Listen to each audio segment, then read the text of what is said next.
Pernah nggak sih kepikiran, kita sekolah 12 tahun, bahkan ada yang sampai kuliah, belajar matematika, fisika, biologi, kimia, tapi satu hal penting ini nggak pernah diajarin dengan serius, cara ngatur uang.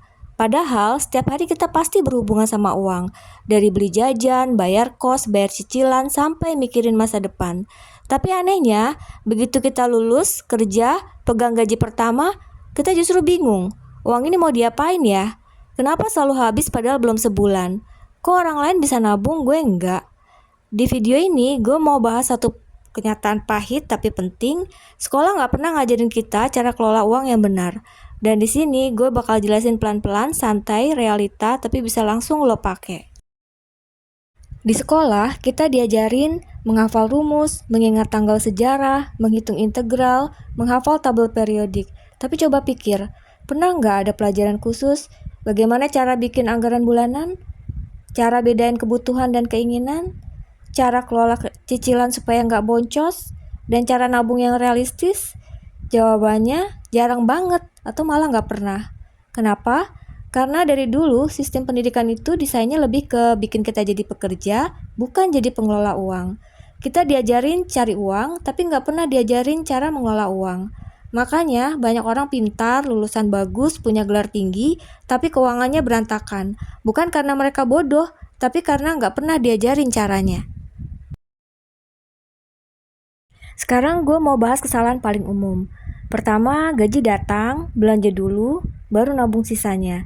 Ini pola paling sering. Gaji masuk, bayar ini itu, beli ini itu, nabung dari sisa. Masalahnya apa? Sisa itu seringnya nol. Yang benar itu kebalik. Gaji masuk, nabung dulu, baru pakai sisanya. Bukan nunggu sisa, karena sisa itu seringnya cuma jadi mitos. Kedua, nggak punya catatan keuangan. Banyak orang bilang, aduh kok uang gue selalu habis ya? Pas ditanya, udah pernah catat pengeluaran? Jawabannya, belum sih, ribet.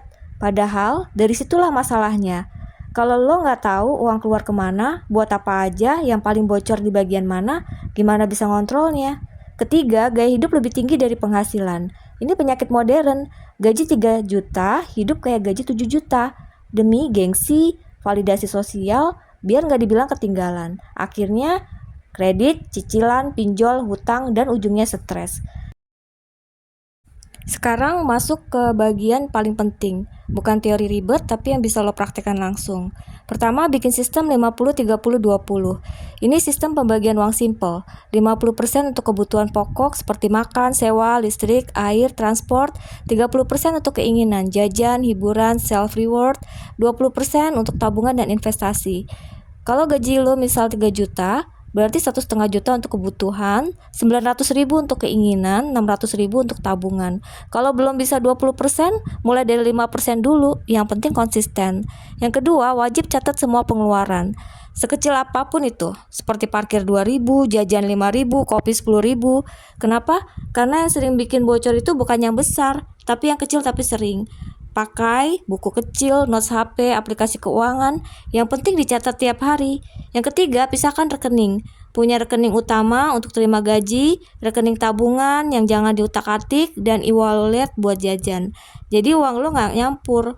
Uang nabung jangan disatuin sama uang belanja, karena nanti kepake pelan-pelan tanpa sadar. Yang keempat, stop beli barang karena emosi. Banyak orang belanja bukan karena butuh, tapi karena lagi stres, lagi sedih, lagi capek, lagi pengen dihargai. Coba tanya dulu, ini butuh atau cuma pengen? Kalau nggak beli sekarang, hidup lo hancur nggak? Kalau jawabannya enggak, tahan dulu. Kelima, punya dana darurat. Dana darurat itu penting banget. Target minimal 3 bulan pengeluaran, lebih bagus lagi 6 bulan. Contoh, kalau kebutuhan per bulan lo 2 juta, dana darurat minimal 6 juta. Buat jaga-jaga kalau sakit, ada PHK, atau kebutuhan mendadak. Supaya lo nggak panik dan ngutang lagi. Masalah keuangan itu bukan cuma soal angka, tapi juga soal cara berpikir. Pertama, uang itu alat, bukan tujuan. Banyak orang stres karena bandingin diri sama orang lain, kejar lifestyle orang lain. Padahal uang itu cuma alat buat hidup lebih tenang, bukan lebih pusing. Kedua, kaya itu bukan soal banyak uang. Orang kaya itu bukan yang penghasilannya besar, tapi yang bisa mengatur uangnya dengan benar. Percuma gaji besar kalau tiap bulan selalu habis. Ketiga, fokus naikin skill, bukan cuma uang. Banyak orang kejar uang cepat melalui pinjol, judi online, skema cepat kaya. Padahal yang lebih penting, naikin skill, naikin kemampuan, naikin value diri, uang bakal mengikuti. Keempat, jangan malu hidup sederhana. Di dunia yang isinya flexing, jadi orang sederhana itu malah keren. Bukan soal pamer, tapi soal masa depan. Sekolah mungkin nggak ngajarin kita soal uang, tapi bukan berarti kita nggak bisa belajar sendiri. Karena lebih baik belajar kelola uang sekarang daripada nyesel nanti. Kalau lu ngerasa video ini relate, jangan lupa like, comment, share ke teman yang lagi butuh.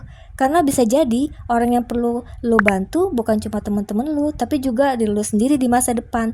Kalau lu merasa konten ini tidak bermanfaat, jangan subscribe. Terima kasih.